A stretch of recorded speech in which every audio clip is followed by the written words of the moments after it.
Hello everyone, this is Mahesh Soni, director Mahindra Law Institute. आज की video में हम लोग पढ़ेंगे पोक्सो एक्ट के अंदर सेक्शन 18 के बाद आपकी जो भी सेक्शन है 19 ऑनवर्ड्स आपके सेक्शन, क्योंकि पिछली वीडियो के अंदर मैंने सेक्शन 11 से 18 आपको कवर करवा दिए थे। एक बार जाके उस वीडियो को भी चेक कर लेना, उसको एक बार देख लेना। आज की वीडियो के अंदर 19 to 23 आपका एक चैप्टर अलग से, उसको पहले यहाँ पे कवर करेंगे। उसके बाद एक अलग से चैप्टर यहाँ पे आपका दिया हुआ है चैप्टर नंबर 6, जो कि 24, 5, 6, 7 इन सेक्शन को कंटेन करके बैठा है। तो ट्राई करूंगा इन पूरे 2 चैप्टर को आज की वीडियो के अंदर करवाया जा सके। तो चलिए स्टार्ट करते हैं आज की वीडियो बिना किसी देरी के। तो जो सेक्शन आपका 19 है वो आपका चैप्टर नंबर 5 के अंदर कंटेन करता है, और 5 नंबर जो चैप्टर आपका वो बताता है procedure for reporting of the cases. मतलब बात हो रही है कि अगर पोक्सो से रिलेटेड कोई भी ऑफेंस हो, मतलब पोक्सो एक्ट के अंदर फॉल करने वाला कोई भी एक्ट किसी भी पर्सन ने कमिट कर रखा है, तो उसके रिगार्डिंग जो भी पर्सन उसको देखेगा एक तरीके से उस पर्सन के ऊपर बाउंडेशन डालता है, कुछ ड्यूटी उसके ऊपर इम्पोज करता है कि उस पर्सन की ड्यूटी बनती है कि वो नियरेस्ट जो भी पुलिस स्टेशन होगा उनको पहले इन्फॉर्म करेगा। तो इसके अंदर कुछ आपके प्रोसीजर भी दे रखे हैं, किस तरह से वो रिपोर्ट सबमिट करी जाएगी, किन किन के ऊपर यहाँ पे अपनी एक ड्यूटी इम्पोज करी हुई है। तो बोल सकते हैं कि इस चैप्टर ने अपना हो सकता है एक तरीके से अपना कि एक एक्स्ट्रा प्रोटेक्टिव कुछ आपके मेजर्स प्रोवाइड कर रखे हैं। तो जो सेक्शन 19 है वो आपका सबसे पहले बात करता है रिपोर्टिंग के रिगार्डिंग कि उसकी रिपोर्ट कौन देगा और किस तरीके से रिपोर्ट आपको किसको देनी है। Not with standing anything contained in the code of criminal procedure, CRPC 1973 के अंदर बेशक कुछ भी दे रखा हो, any person including the child, बच्चा भी मतलब कि अंडर द एज ऑफ जो 18 होगा वो भी यहाँ पे, और 18 प्लस है वो भी आपका कंप्लेंट कर सकता है एक तरीके से। Who has apprehension that the offence under this is likely to be committed. इसका मतलब ये आपका प्री कमीशन स्टेज की बात करता है कि जहाँ पे किसी भी बच्चे को या फिर किसी भी यहाँ पे एक तरीके से पर्सन को, अगर मतलब कि एक एडल्ट पर्सन है उसको लगता है कि यहाँ पे कोई ऑफेंस होने वाला है बच्चे के अगेंस्ट में, तो वो पर्सन या फिर बच्चा खुद जिसको एप्रीहेंशन हो कि मेरे खिलाफ इस तरह का ऑफेंस कमिट हो सकता है या फिर होने वाला है उस केस में, और has knowledge that such an offence has been committed, या फिर उनको नॉलेज है कि इस तरीके का कोई ऑफेंस जो है वो कमिट हो चुका है। He shall provide such information to the, shall word use है, इसका मतलब वहाँ पे एक बाउंडेशन डली हुई है कि इन केस अगर वो नहीं बताता तो उसके लिए कोई ना कोई पनिशमेंट यहाँ पे फॉलो करी जाएगी। इसका मतलब तो यही निकलेगा आपका कि शैल वर्ड यूज है तो डायरेक्टली तो होगा नहीं कि उसके ऊपर डायरेक्शन देंगे, उसकी ड्यूटी बनती है, क्योंकि यहाँ पे बात हम कर रहे हैं बच्चों के रिगार्डिंग। तो बच्चों के रिगार्डिंग आपकी एक एक्स्ट्रा ड्यूटी बनती है कि आप इसकी इन्फॉर्मेशन पहले हो सकता है कि अपने मतलब कि दम पे जो भी चीज़ आप उसको रोकने का ट्राई करो ऑफेंस को कमिट होने से, दूसरी चीज़ आप पब्लिक अथॉरिटी को रिकोर्स कर सकते हो। तो इस तरीके की चीज़ें आती हैं। उसके बाद आता है आपका इन्फॉर्मेशन किसको देंगे। जो फर्स्ट का ए है आपका यहाँ पे वो बात करता है JJ एक्ट के अंदर 2 के क्लोज 55 के अंदर आपकी बात करता है जुवेनाइल पुलिस यूनिट के regarding. Special juvenile police unit को यहाँ पे पहले इन्फॉर्मेशन दी जाएगी एज प्रैक्टिकेबल, जितना हो सके आपको उतना। दूसरा बोलता है लोकल पुलिस को आप इन्फॉर्मेशन दे सकते हो। फिर बोलता है every report given under subsection 1 shall be, अगर वो इन्फॉर्मेशन यहाँ पे दी जाएगी कितने टाइम के अंदर और कौन देगा इसके रिगार्डिंग आपकी कुछ चीज़ें बता रखा है कि एक तरीके से कि मतलब टाइम तो रिगार्डिंग क्या ही रहेगा, टाइम तो ये रहता है कि मतलब एज सुन एज पॉसिबल जितना भी हो ऑफेंस कमिट होने वाला है तो कमिट होने के पहले आप इन्फॉर्म करोगे, या फिर होते ही आपको जब भी पता लग गया कि ऐसा ऑफेंस हो रखा तो as soon as possible you can do, तो आप उस टाइम पे यहाँ पे आप इन्फॉर्मेशन दे के आ जाओगे। फिर बोलता है कि एवरी इन्फॉर्मेशन जो फर्स्ट वाले क्लॉज के अंदर दी जाएंगी उनकी बात करता है। रिपोर्ट के अंदर आपका एक तरीके से जैसे IPC के रिगार्डिंग अगर ऑफेंस होते हैं तो हम लोग क्या करते हैं FIR दर्ज करवाते हैं 154 और 5 के अंदर, कि जहाँ पे कोई भी ऑफेंस ऐसा आपका जो कोग्निजेबल नेचर का है तो FIR के अंदर जाते हैं 154 में, नॉन कोग्निजेबल नेचर का है तो 155 CRPC के अंदर भी आप जाते हो। यहाँ पे बोलते हैं एक्सक्राइब, जैसे कि यहाँ पे अगर रिपोर्ट जो भी दी जाएगी उसके अंदर आपकी क्या क्या मैनर रहेगा, किस किस तरीके से अगर वो रिकॉर्ड करेगा। Ascribed and entry number and recorded in writing, जैसा FIR के अंदर है राइटिंग में रिकॉर्ड करेगा और उनका एक सीरियल नंबर रहता है, तो वही चीज़ यहाँ पे कि एक्सक्राइब करेगा, एंट्री नंबर यहाँ पे लिखा जाएगा और रिकॉर्डेड राइटिंग में करी जाएगी। फिर बोलता है be read over to the informant, अगर वो राइटिंग में नहीं है, अगर बच्चा अपना ओरली लेके बता रहा है सीधा, या फिर कोई पर्सन इसके रिगार्डिंग ओरली इन्फॉर्मेशन दे रहा है, तो उस केस में क्या करेगा, लिखने के बाद वो आपका ऑफिसर पढ़ के सुना देगा जैसा FIR के केस में करते हैं। And shall be entered into a book to be kept by the police unit, यहाँ पे पुलिस यूनिट ने जो भी आपका रजिस्टर रखा हुआ है उस एंट्री वगैरह के लिए जिसके अंदर आपकी ये इन्फॉर्मेशन लिखी जाती है उस रजिस्टर के अंदर उसको रिकॉर्ड कर लेगा। FIR के अंदर भी यही है कि आपका स्टेशन हाउस डायरी वहाँ पे बोला जाता है, जिसके अंदर सीरियल नंबर के साथ आप उसके अंदर आपकी सारे कंटेंट ऑफ FIR जो भी आपने बताई है इन्फॉर्मेशन वो सारी रिकॉर्ड करते हो। थर्ड क्लोज यहाँ पे बताता है where the report under subsection 1 is given by the child. अब यहाँ पे बात हो रही किसी बच्चे ने अगर वो इन्फॉर्मेशन प्रोवाइड करवाई है, the same shall be recorded under subsection 2 in a simple language so that the child understands the contents being recorded. इसके अंदर बताता है कि अगर कोई बच्चा ऐसा है जिसने इन्फॉर्मेशन दी है किसी ऑफेंस के रिगार्डिंग, तो उसको उसी की लैंग्वेज में एक तरीके से वहाँ पे और सिंपल लैंग्वेज के अंदर रिकॉर्ड करा जाएगा, ताकि अगर पढ़ के सुनाया जाए इस बच्चे को तो ईजिली उसको अंडरस्टैंडेबल हो। फोर्थ बोलता है in the case contents in case contents are being recorded in the language not understood by the child or whatever is deemed necessary। अगर यहाँ पे बात हो रही है कि जो कंटेंट उस पुलिस ऑफिसर ने लिखे हैं वो लिखने के बाद जब बच्चे को रीड ओवर करके बताई जा रही तो उस टाइम पे बच्चे को समझ नहीं आ रहा कि वो क्या चीज़ें हैं, और मतलब कि बच्चे की जो मदर टंग हो सकती है, जो लैंग्वेज है उसकी, उसके अलावा किसी भी लैंग्वेज के अंदर आपने लिखा है तो उसके केस में हो सकता है कि बच्चे को समझ ना आए। तो उस सिचुएशन के अंदर क्या करा जाएगा, एक इंटरप्रेटर या फिर ट्रांसलेटर वहाँ पे अपॉइंट करा जाएगा, having such qualification experience and open and on the payment of such fees as may be prescribe. जितनी भी बता रखी हो उतनी फीस वहाँ पे करनी पड़ेगी, उसका एक्सपीरियंस देखा जाएगा, क्वालिफिकेशन क्या है उस इंटरप्रेटर की वो देखी जाएगी कि वो जनरली यूजुअली इस तरीके के काम करता रहता होगा, तो उसी को अपॉइंट हम लोग करेंगे, जिसके ऊपर मतलब कि एक तरीके से किसी भी कन्विक्शन के चार्ज वगैरह ना लगे हों, कन्विक्शन नहीं हो रखे हो, किसी ऑफेंस के चार्जेस ना लगे हों। तो इस तरीके के जो भी आपके साफ छवि वाले जो पर्सन्स रहते हैं यूजुअली जो इन चीज़ों में डील करते हैं, उन्हीं को आप हैंडल करके उनको एज एन इंटरप्रेटर वहाँ पे रखा जाएगा। Shall be provided to the child if he fails to understand the same. अगर वो चीज़ें जो लिखी थी पुलिस ऑफिसर ने या फिर स्पेशल जो आपकी पुलिस यूनिट है उसने जो चीज़ें रिकॉर्ड करी थी वो समझ नहीं आ रही तो इंटरप्रेटर दिया जाएगा जो कि उसको ट्रांसलेटर करके सारी चीज़ें बच्चे को बता देगा। फिफ्थ आपका बात करता है the where the special juvenile police unit और local police is satisfied that the child against whom the offence has been committed is in the need of care and protection. अब अगर यहाँ पे ये बात हो रही है कि जो SJPU है या फिर आपका जो लोकल पुलिस है वो ऐसी सेटिस्फेक्शन हो रही है उनको उस इन्फॉर्मेशन के बेस पे कि बच्चे के अगेंस्ट में यहाँ पे जिसके खिलाफ ये ऑफेंस हुआ था, मतलब कि जो विक्टिम है वो ऐसा है जिसको नीड है केयर और प्रोटेक्शन की। अब JJ एक्ट के अंदर सेक्शन 2 का क्लॉज 14 के अंदर ये बात लिखी है कि कोई ऐसा बच्चा जिसको ज़रूरत होती है केयर और प्रोटेक्शन की, उनके रिगार्डिंग बात करता है। Then it shall, after recording the reason in writing, make the immediate arrangement to give him such care and protection। यहाँ पे क्या करेगा, रिकॉर्ड करने के बाद रीजन रिकॉर्ड करेगा कि क्यों ज़रूरत पड़ रही है, उसके बाद वो क्या करेगा वहाँ पे जो भी उसको फैसिलिटी चाहिए वो प्रोवाइड करने की कोशिश करेगा। Including admitting the child into the shelter home और टू द नियरेस्ट हॉस्पिटल। अगर वो बच्चे के खिलाफ अगर ऑफेंस हो रखा है तो ऑब्वियसली उसको हॉस्पिटलाइज तो करना ही पड़ेगा, उसको हॉस्पिटल में उसको भेजना पड़ेगा, जो भी उसका प्रॉपर ट्रीटमेंट है वो यहाँ पे उसको देना पड़ेगा। Within the 24 hours of the report as may be prescribe. जितने भी यहाँ पे टाइम पीरियड बता रखा है वो आपका दे रखा है 24 आवर्स को, जितना बता रखा है उस हिसाब से 24 आवर्स के अंदर उसने क्या करनी है, रिपोर्ट बना के सबमिट कर देनी है।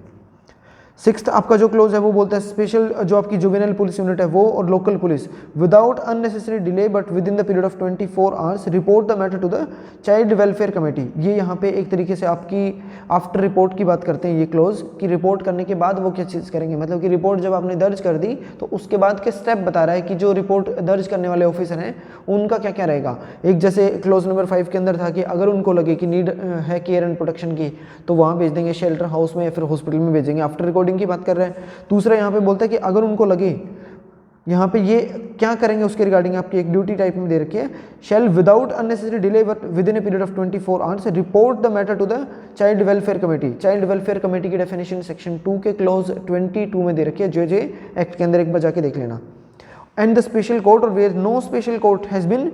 Designated to the court of session. यहाँ पे बात कर रहे हैं कि अगर रिपोर्ट यहाँ पे आप सबमिट करोगे तो उस रिगार्डिंग आपकी चीज़ है कि वो एज सून है जितना पॉसिबल हो सके पहले तो आप स्पेशल जो आपकी एक चाइल्ड वेलफेयर कमेटी बना रखी है उसको इन्फॉर्म करोगे, उसके बाद स्पेशल कोर्ट वहाँ पे होगा तो उसको इन्फॉर्म करेंगे, और in case there is no special court तो यहाँ पे ड्यूटी बनती है कि वो इन्फॉर्म कर देगा कोर्ट ऑफ सेशन को, including the need of care and for the care and protection and the steps taken in this regard. इसके रिगार्डिंग आपको बता देगा कि हमने क्या क्या स्टेप्स टेकन करने हैं और किस तरीके की उस बच्चे को नीड है उसके रिगार्डिंग। 7th बोलता है नो पर्सन शैल इनकर एनी लाइबिलिटी वेदर सिविल और criminal for giving the information in good faith for the purpose of subsection 1। अब सेक्शन 19 के जो फर्स्ट क्लोज के अंदर जो आपकी इन्फॉर्मेशन देनी चाहिए थी, अगर उसको एप्रीहेंशन थी कि ऐसा ऑफेंस हो सकता है, लेकिन बाद में जब इंक्वायरी वगैरह इन्वेस्टिगेशन करी गई तो वहाँ पे मिला कि ऐसा कुछ नहीं था, तो जो पर्सन था या फिर जो चाइल्ड था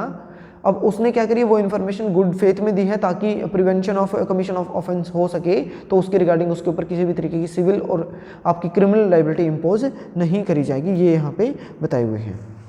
उसके बाद आपका 20 आ जाता है। 20 बोलता है obligation of media, studio and photographic facilities to report the cases. अब इसके रिगार्डिंग है कि जैसे होटल वगैरह में कोई भी आपका कुछ हो रहा हो तो इस तरीके की रिगार्डिंग आपके होटल वाला जो भी स्टाफ होगा उसकी ड्यूटी बनती है, तो इस तरीके से सेक्शन के अंदर दे रखा है। बोलता है any person of the media और होटल और लॉज और हॉस्पिटल और क्लब और स्टूडियो और फोटोग्राफिक फैसिलिटी, ये आपकी चीज़ें बता रहा है कि या तो होटल है या फिर कोई मीडिया है या फिर लॉज वगैरह है, हॉस्पिटल हो गए, क्लब हो कोई भी, या फिर आपका स्टूडियो है या फिर फोटोग्राफिक कोई भी फैसिलिटी है, उनको बाय वट एवर नेम, कुछ भी नाम उनका दे रखा हो, irrespective of the number of persons employed therein, मतलब वहाँ पे आपके कितने भी, ये जरूरी नहीं कि कितने मेंबर वहाँ पे काम करते हैं उस जगह पे, उसको ध्यान में ना रखते हुए shall on coming across any material on the और the object which is sexually exploitative of the child. अब जनरली क्या चीज़ है, मीडिया के थ्रू हम सबसे पहले क्या होते हैं, इंटरेक्टिव होते हैं किसी न्यूज़ के रिगार्डिंग। तो कोई भी चीज़ आपकी मीडिया के पास आएगी तो मीडिया पहले गो थ्रू होना है कि इसके अंदर किसी भी बच्चे से रिलेटेड इस तरीके का कोई आपका कंटेंट ना हो। अगर ऐसा कुछ आ रहा है पीछे से तो आप पहले इन्फॉर्मेशन दोगे, उसकी रिपोर्ट आपने दर्ज करवा देनी है। ऐसा ही होटल के अंदर है कि कोई भी पर्सन आपका विद चाइल्ड आता हो वहाँ पे तो भी पहले इन्फॉर्मेशन दोगे। डाउट के केस में पहले आप हो सकता है पहले कंफर्मेशन करो कि उनका नियर रिलेशन में जैसे फादर और बच्चे आते हैं, इनको छोड़ के अगर वहाँ दिखे कि कोई ऑफेंस होने की एप्रीहेंशन है तो उन केसेस में वो क्या करेंगे, वहाँ पे रिपोर्ट दर्ज करवा देंगे। Including the pornographic sexually related और making obscene representation of the child और चिल्ड्रन। अब इसके अंदर बताता है कि पोर्नोग्राफिक पर्पज से यूज़ करने के लिए या फिर आपका कोई भी सेक्सुअली रिलेटेड किसी भी एक्ट के लिए या फिर आपका ऑब्सीन रिप्रेजेंटेशन हो रहा हो बच्चे को, तो इस तरीके की सारी चीज़ों के रिगार्डिंग आप पहले इन्फॉर्म कर दोगे। ये आपके इनके ऊपर ड्यूटी लगी हुई है, जिन जिन का नाम है वो आपको याद करने पड़ेंगे। थ्रू द केस और through the use of any medium, किसी भी तरीके से वो आपके इन्फॉर्म कर सकते हैं। Shall provide such information to the SJPU और local police as the case may be, जितना भी प्रैक्टिकेबल होगा उतना जल्दी वो यहाँ पे इन्फॉर्मेशन है जो रिपोर्ट उनको दर्ज करवा देंगे। फिर आपका एक कमेंट दे रखा है इसके अंदर, बोलता है this section provides the obligation on the इनके ऊपर आपकी एक ऑब्लिगेशन लगाता है कि यहाँ पे आपको इसके रिगार्डिंग आपकी इन्फॉर्मेशन देनी ही देनी पड़ेगी। बेशक वहाँ पे कितने ही नंबर ऑफ पर्सन्स काम करते हो, मतलब कि सिंगल पर्सन होटल में काम कर रहा है, अगर उसको भी पता लग गया तो उसकी भी तो ड्यूटी बनती है। जरूरी नहीं कि मतलब वो अदर स्टाफ को वहाँ पे ऑर्डर देगा फिर वो इन्फॉर्मेशन देने जाएगा, तो इस तरीके की रिगार्डिंग आपकी कोई ज़रूरी नहीं रहती। आपकी SJPU जो भी है और आपकी जो लोकल पुलिस है उनको इन्फॉर्म करना पड़ेगा। अब इसके अंदर जो आपके सेक्शन नंबर 21 है, एक तो ये सेक्शन आपका एक तरीके से और दूसरा आपका 22, ये दोनों सेक्शन आपके पनिशमेंट के रिगार्डिंग बात करते हैं कि किसको कितनी पनिशमेंट दी जाएगी। पनिशमेंट किन को देंगे, या तो आपके जो मीडिया वगैरह हैं इनको देंगे जिन्होंने इन्फॉर्मेशन नहीं दी, या फिर एनी अदर पर्सन था जिसको पता होते हुए भी वो ओमिशन करता है, इन्फॉर्मेशन नहीं दे रहा, तो उस केस में punishment for failure to report or record a case. Record case भी नहीं करता अगर वो, या फिर रिपोर्ट देने से कोई भी अगर फेल हो जाता है पता होते हुए भी, तो उस केस में पनिशमेंट है। Any person who fails to report the commission of an offence under subsection 1 of the section 19 or section 20 के अंदर आपके जैसे ऑब्लिगेशन डाल रखा है स्टूडियो वगैरह मीडिया के ऊपर, उनकी बात कर रहे हैं। और who fails to record such offence under subsection 2 of the section 19 के क्लोज 2 के अंदर जैसे FIR के तरीके से यहाँ पे बताया था ना, मैनर कौन सा होगा, FIR के मैनर में रिकॉर्ड करना है। तो जो पर्सन जिसकी ड्यूटी बन रखी है इन्फॉर्मेशन देने की, एक वो पर्सन और दूसरा जिसकी यहाँ पे ड्यूटी लगा रखी है कि वो रिकॉर्ड करेगा, अगर दोनों पर्सन में से कोई भी फेल हो जाता है या तो रिकॉर्ड करने में या फिर इन्फॉर्मेशन देने में, तो वो शैल be liable for the punishment of, कितनी रहेगी, 6 महीने तक की उसको सजा हो सकती है, विद और विदाउट फाइन हो सकते हैं। सेकेंड बोलते हैं any person being in charge of any company और institution who fails to report the commission of an offence under subsection 1 of the section 19 in respect of the subordinate under his control shall be punished with the term which may extend to 1 year। यहाँ पे अगर कोई special institution है, जैसे guardian के regarding कोई institution बना हुआ है, अब वहाँ पे शेल्टर हाउस में अगर इस तरीके का कोई भी एक्ट होता हो तो उसके रिगार्डिंग आपकी इन्फॉर्मेशन नहीं देते, तो यहाँ पे एक ग्रेव नेचर की इन्फॉर्मेशन दे रखी है, क्योंकि वो स्पेशल कैटेगरी के पर्सन में आ गए। अब उनकी ड्यूटी बनती थी, अब हो सकती है कोई स्पेशल कंपनी यहाँ पे रखी हो जो इन बच्चों के ऑफेंस के ऊपर स्पेशली वो डील करती हो, उनको अपने सर्वेलेंस में रखेगी। तो इस तरीके की अगर वो ओमिशन कर देता है तो वहाँ पे आपकी एक तरीके से ग्रेव नेचर की सजा आपको दी जा सकती है, जो कि सेक्शन 21 के क्लोज 2 के अंदर चली जाएगी, और वो 1 साल और विद फाइन ही रहेगा। आपका इसके अंदर आपकी इम्पोजिशन ऑफ द फाइन जो है वो फाइनलाइज बता रहा है। इसके अंदर ऑप्शन नहीं है कि विद और विदाउट फाइन होगा, बल्कि सेकंड क्लोज के अंदर आपका विद फाइन है और फर्स्ट क्लोज आपका विद और विदाउट फाइन बात करते हैं। फिर बोलते हैं the provision of subsection 1 shall not apply to the child under this act, मतलब कि अगर कोई बच्चा ऐसा है जिसको इन्फॉर्मेशन देनी चाहिए थी लेकिन वो इन्फॉर्मेशन नहीं दे रहा है तो उसके ऊपर कोई पेनल्टी आपकी चार्ज नहीं करी जाएगी। फिर आपका बात करते हैं सेक्शन 22 बोलता है फॉल्स कंप्लेंट और फॉल्स इन्फॉर्मेशन आपने अगर प्रोवाइड करवा दी है तो उस केस के अंदर गुड फेथ के अंदर देगा तो वो आपका ऑफेंस नहीं माना जाता, जनरल सीधी सी बात है। लेकिन अगर गुड फेथ में नहीं प्रोवाइड करवा रहे तब की बात कर रहे हैं।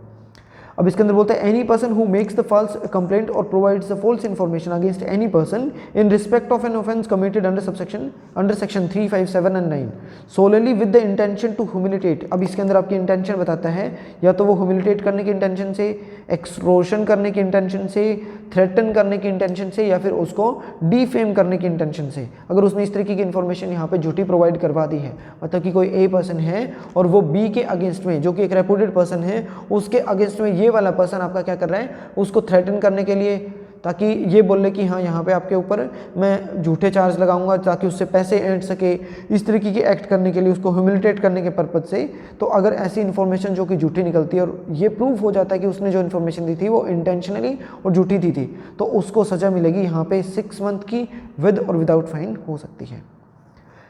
सेकंड बोलता है कि false complaint has been made और false information has been provided by the child, no punishment shall be imposed on such child. Child के ऊपर हो सकता है कि बच्चा मतलब कि बिलो 18 का है, कहीं ना कहीं आपके एक तरीके से सर्कमस्टांसेस फिर भी देखे जाएंगे। आईपीसी में चले जाते हैं फिर कि हाँ अगर 7 to 12 के बीच में है तो उसकी अंडरस्टैंडिंग और उसकी जो मैच्योरिटी लेवल है वो किस लेवल का है, तो वहाँ पर सज़ा दे सकते हो। इस एक्ट के अंदर आपकी सज़ा नहीं दी जाएगी अगर वो बच्चा है और उसने झूठी इन्फॉर्मेशन प्रोवाइड करवा दी तो उस केस के अंदर। नेक्स्ट आपका बोलता है whoever not being a child make a false complaint or provide false information against a child। अब इसके अंदर क्या बात हो रही है कि अगर कोई एडल्ट मेंबर है और वो किसी बच्चे के अगेंस्ट में झूठी इन्फॉर्मेशन प्रोवाइड करवा देता है तो उस केस में knowing it to be false, उसको पता होते हुए कि झूठी है, thereby victimizing such child, उस बच्चे को ताकि वो विक्टिमाइज कर सके इस इंटेंशन से, in any of these offences, ऊपर वाले जैसे 3, 5, 7 और 9 के जो ऑफेंसेज हैं उनके regarding under this act shall be punished with imprisonment which may extend to 1 year or with fine or with both. दोनों में से कोई भी एक इन्फॉर्मेशन है आपका। अगर कोई ऐसा है जो एडल्ट मेंबर है और बच्चे के ऊपर उसको विक्टिमाइज करने की इंटेंशन से झूठी इन्फॉर्मेशन दे देता है तो 1 साल की सजा उसको हो सकती है विद और विदाउट फाइन के केस में। फिर आपका सेक्शन 23 ऑनवर्ड्स है वो आपकी बात करते हैं। यहाँ पे सेक्शन 23 एक आपका अपने आप में बताता है कि ये एक प्रोसीजर कैसे होगा मीडिया के regarding. No person shall make any report or present comments on the child from any of the media, studio or photographic facilities without having complete and authentic information। अब ये बात क्या हो रही है, जैसे कि किसी भी बच्चे के रिगार्डिंग कोई भी इन्फॉर्मेशन किसी के पास पहुंच गई, जैसे मीडिया के पास पहुंचती है, तो सबसे पहले जो आपका उसको फैलाने वाला जो साधन आपका एक तरीके से बोल सकते हो मेन जो आपका सोर्स है वो क्या रहेगा आज के टाइम पे टीवी, और टीवी कौन चलाता है, मीडिया वाले। तो मीडिया के थ्रू आपके पास इन्फॉर्मेशन पहुंचती है, तो मीडिया के पास जब भी वो इन्फॉर्मेशन पहुंचेगी तो it is the duty of the media कि वो चेकआउट करेगी कि ये जो इन्फॉर्मेशन है वेदर ऑथेंटिक और नॉट यहाँ पे, और दूसरी वो कंप्लीट है या नहीं है। इन दो चीज़ों को, कंप्लीशन की और ऑथेंटिसिटी को चेक करेगा, उसके बाद आगे सर्कुलेट करेगा। Which may have effect the lowering his reputation और इन्फ्रिंजिंग अपॉन हिज प्राइवेसी, मतलब इस तरीके की इन्फॉर्मेशन आपको नहीं प्रोवाइड करनी है जो कि बच्चे की प्राइवेसी में एंटर करते हो, उसको इन्फ्रिंज करती हो या फिर उसकी रेपुटेशन को नीचे ले आए। तो विदाउट, जो बोलते हैं ना कि अधूरा ज्ञान हमेशा खतरनाक होता है, तो वही चीज़ हो रही कि अगर मीडिया अधूरे उस इन्फॉर्मेशन के साथ डाल देगी तो उसको पनिश किया जा सकता है। सेकेंड बोलता है no report in any media shall disclose the identity of the child including his name, address और फोटोग्राफ। इसके अंदर आपके कुछ चीज़ें बता रहा है, बोलता है कि अगर मीडिया को वहाँ पे कुछ चीज़ें दिखानी है, मतलब उनको पता लग रहा है कि ये रिपोर्ट जो मेरे पास आई है, मतलब हमारे पास जो भी इन्फॉर्मेशन है वो आपकी अपने आप में क्या है, कंप्लीट है और ऑथेंटिक भी है, जिसको हम लोग सर्कुलेट कर सकते हैं मीडिया पे। लेकिन इस बात का ध्यान रखा जाएगा कि वो उसकी आइडेंटिटी को डिस्क्लोज नहीं करोगे। आइडेंटिटी डिस्क्लोज करोगे तो एक तरीके से सेक्शन 228 जैसे आपका दे रखा है ए क्लॉज, 220 का ए मेन सेक्शन है जो अभी आईपीसी के अंदर, वो वाले प्रोसीजर भी यहाँ पे लग जाते हैं। अब बोलता है अगर उसके अंदर आइडेंटिटी देखनी है तो आइडेंटिटी के पर्पज से किन किन चीज़ों को ध्यान रखो, जैसे खुद का नाम हो गया बच्चे का, उसकी एड्रेस वगैरह जो आपका रेजिडेंशियल एड्रेस है वो हो गया, उसकी फोटोग्राफ है, उसकी फैमिली की जो भी डिटेल्स होंगी, स्कूल का नेम या फिर नेबरहुड में जो भी रहता है उनके रिगार्डिंग, या फिर उसका पड़ोस कौन सी जगह पे है, एरिया उसका रहने का, या फिर any other particular which may lead to disclosure of the identity of the child. अब बच्चे की आइडेंटिटी को यहाँ पे लीड करता हो, अब अगर बता दें ना, स्पेशली कोई बच्चा अपने पड़ोस का है, वो अगर कोई हाईली कॉन्वेंट स्कूल के अंदर पढ़ता हो तो उसके अंदर आपका बताया जा सकता है कि वो बच्चा वहाँ पे रहता है, उसके साथ ऐसा हुआ है। तो एक तरीके से हम लोग डायरेक्टली उसकी जो आइडेंटिटी है उसको क्या कर रहे हैं, अपनी तरफ से डिस्क्लोज करते हैं, तो वो ऐसा नहीं करा जाएगा, ये यहाँ पे देखनी पड़ेगी। Provided that for the reason to be recorded in writing, the special court competent to try the case under this act may permit such disclosure if in its opinion such disclosure is in the interest of the child। Child के interest में, जैसे कि बच्चा खो गया हो और उसके ऊपर इस तरीके के ऑफेंस कमिट हुए हैं, उसके बाद बच्चे का पता नहीं लग रहा है, तो उस केस के अंदर आपका हो सकता है कि स्पेशल कोर्ट है जो बच्चे के इंटरेस्ट के पर्पज से यहाँ पे उसको डिस्क्लोज करने के रिगार्डिंग बोल सकता है, जो कि पावर सिर्फ अपनी स्पेशल कोर्ट पे है। और स्पेशल कोर्ट कौन होगा, वो आपका कोर्ट ऑफ सेशन रहता है। नेक्स्ट आपका बात करते हैं थर्ड के अंदर, the publisher owner of the media or studio or photographic facility shall jointly and severally liable. अब जैसा कि पार्टनरशिप एक्ट के अंदर आती है कि उनकी लाइबिलिटी कैसी रहती है, जॉइंटली एंड सेवरली भी उनकी लाइबिलिटी रहती है, वो यहाँ पे बता रहे हैं, जॉइंटली एंड सेवरली उनकी लाइबिलिटी रहेगी for the act and omission of his employ. उसके बाद बात करता है फोर्थ क्लोज के अंदर, any person who contravenes the provision of subsection 1 और subsection 2 shall be liable to be punished with the imprisonment of either description for a period which shall not be less than 6 month, जिसको बढ़ाया जा सकता है 1 साल तक। अगर ऊपर वाले क्लोज के अंदर फर्स्ट सेकंड का कोई भी अगर इन्फ्रिंज करता है उस प्रोविजन को, उसका वायलेशन करता है, तो उस केस के अंदर उसको 6 महीने से 1 ईयर तक की उसको पनिशमेंट दी जा सकती है, विद और विदाउट फाइन।